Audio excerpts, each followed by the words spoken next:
सो हम लोग बैठे हैं XCV9A में। यहाँ पे आपको बहुत इंटरेस्टिंग चीज बताऊंगा इंस्ट्रूमेंट क्लस्टर के बारे में। इसके ये कोई नॉर्मल इंस्ट्रूमेंट क्लस्टर नहीं है। यहाँ पे 10.3 इंचेस का आपको जो है इंस्ट्रूमेंट क्लस्टर देखने मिलता है। यहाँ पे वेरियस मोड्स आपको देखने मिलेंगे। पहले तो ये मेन्यू यहाँ से चेक होता है, मतलब यहाँ से कस्टमाइज कर सकते हो। फोकस मतलब जो आपने देखा वो फोकस था। यहाँ पे ड्राइव असिस्ट आपको देखने मिलने वाला है।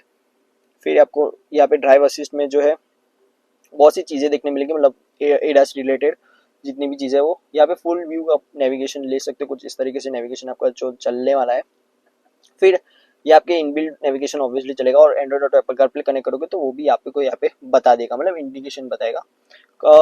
करंट ट्रिप बताएगा, एनर्जी कंजप्शन, और यहाँ पे टायर पावर फ्लो बताएगा, सॉरी पावर एंड टॉर्क कितना यूज कर रहे हो वो सब आपको यहाँ पे साइड में दिखता रहेगा। सो एडास के जितने भी कंट्रोल है वो आपको यहाँ पे बता देगा, मतलब ऑन है, ऑफ है, ऑटोमेटिक इमरजेंसी ब्रेकिंग वो सब ऑन है कि ऑफ है।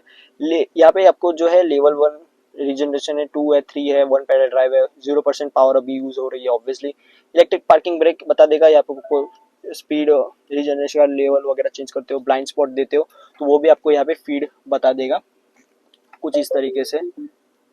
इस तरीके से आप अगर व्यू देते हो तो आपको ब्लाइंड स्पॉट यहाँ पे बता देगा। लेफ्ट दोगे, राइट दोगे, आपको जहाँ पे भी दिखना है वहाँ का आपको ड्राइव जो है वो बता देगा। गुड बाय एनिमेशन और वेलकम एनिमेशन भी आपको यहाँ पे दिखने मिलता है। बहुत ही लाइट स्टेयरिंग है बाय द वे इसका। और यहाँ पे आपको कितना रेंज आपकी बाकी है, 15% रेंज है, 16% रेंज है, वो आपको सबका यहाँ पे बता देगा। यहाँ पे ऑब्वियसली पैसेंजर स्क्रीन मिलती है, जो कि एक अलग वीडियो में बात करेंगे उसकी।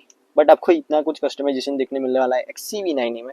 सो वीडियो कैसा लगा do let me know in the comment section, और मिलते हैं एक और न्यू रील के साथ एक और न्यू वीडियो में।